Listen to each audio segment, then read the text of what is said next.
Good afternoon and welcome to Shawano News, your positive source in a crazy world. I'm your host, Jaime Lee. Today we revisit the pheasants at the Shawano Fish and Game Club, episode 2. Now I'm back with Paul. After the first episode, we had 12,000 views.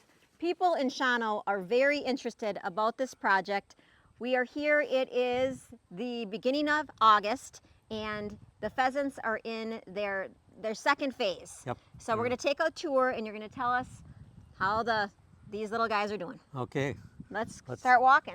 Take a stroll. Okay, we again are out by the Shawano Lake Sanitary District, and we have about a football field of land here where the pheasants call home.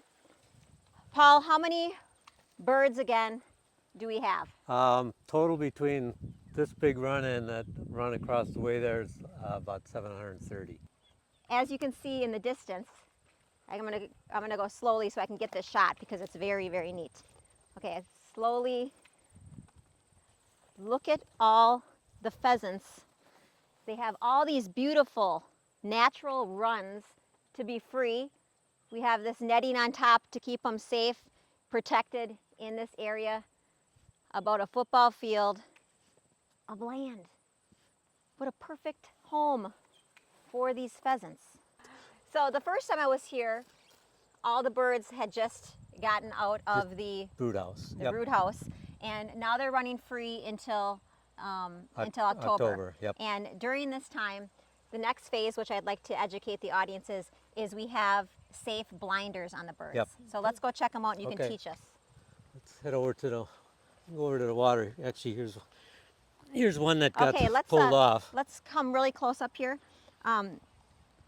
Paul, right now the birds have these little red blinders on, and this again is for safety. For their so own good. explain to us Well, why the birds need this. A lot of times when they get to be like 4 to 6 weeks old, they get very territorial, probably just because they're pretty crowded in that brood house. You know, when they're little, they got plenty of room. When they're getting triple their size in a couple of weeks, there's not a lot of room. So it's like you being in the same room with 15 other people that's designed for 5. You get a little shoving in. Antsy. Well, antsy. So what these do, they open up like this, and they fit into the nostrils. You can see that. And you put these on by hand, each one? Yeah, there's a special tool that we use, and then it sits there. They just can't see straight forward.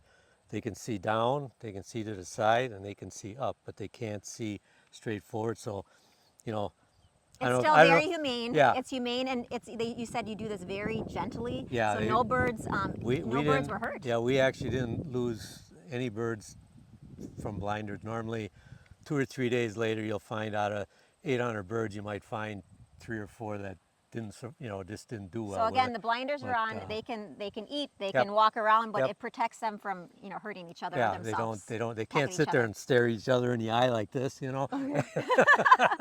We made these. Okay, self-watering for the birds, and then you have feed, and then tell us something really interesting about sand.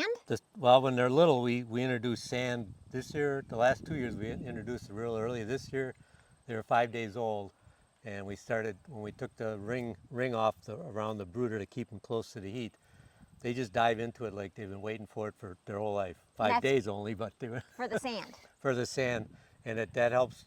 The birds grind up their food in a gizzard, and you need grit in there to work it to work. So in nature, they'd be picking an ant, and they grab some sand with the ant, and it would be introduced naturally. While we have to do it, a little different. Right. And but they just dive into it. They dust in it. They roll it. They eat it.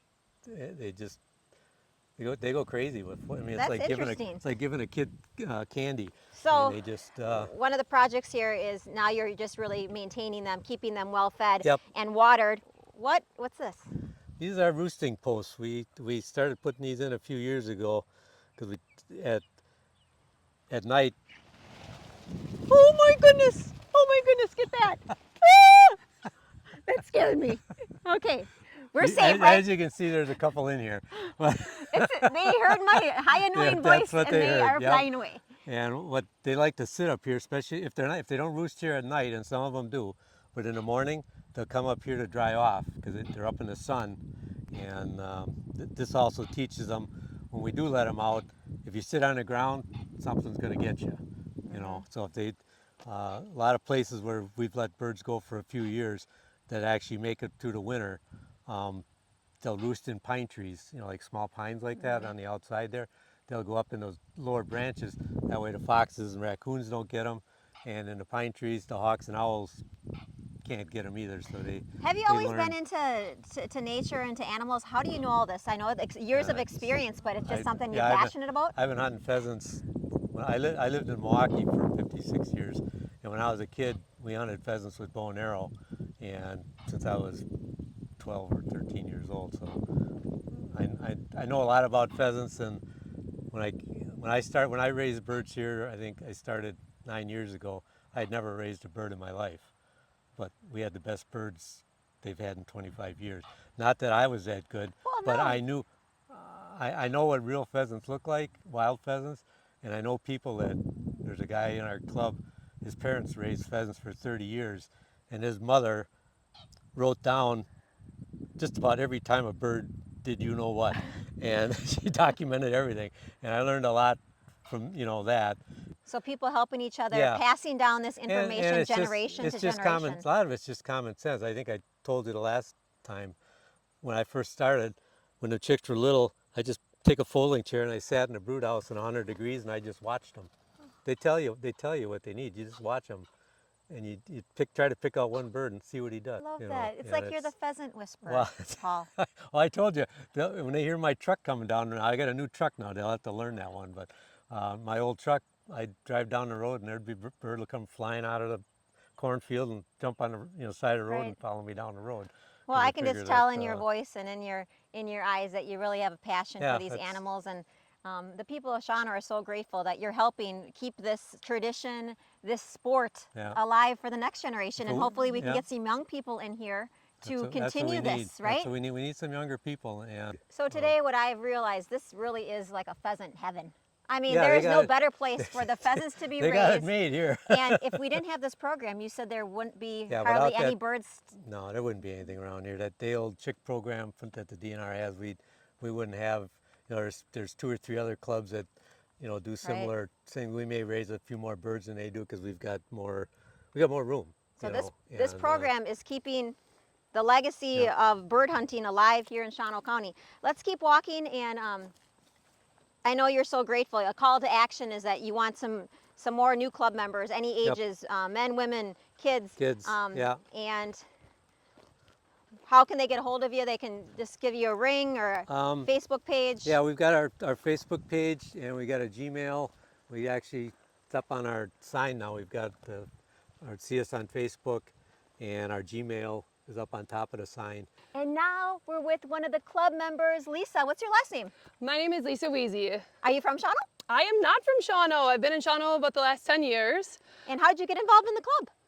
I had a current member invite me into the club. I had a brand new puppy. I was out pheasant hunting on some public land, and a friend and a spouse asked me to come to one of the meetings, and I learned way more about pheasants and what it takes to propagate the population in Shawano County, more than I ever thought I would. And so what are some of the tasks that you do as part of the club? What are some things you come out and you're here and help with? So early on in the season, we do our run prep, and then today, for example, we need to do some net repair. So as the pheasants continue to grow and we move them into some of the other runs for the season, we need to make sure that the nets don't have any holes in them. The snow is pretty hard on our nets. So last year we were doing new nets, and this year we just need to repair some of our old nets. Sometimes we put blinders on the birds, and then the most fun is when we catch them, put them in our boxes, and then go take them out to public land and go hunt them. I can't wait for that step.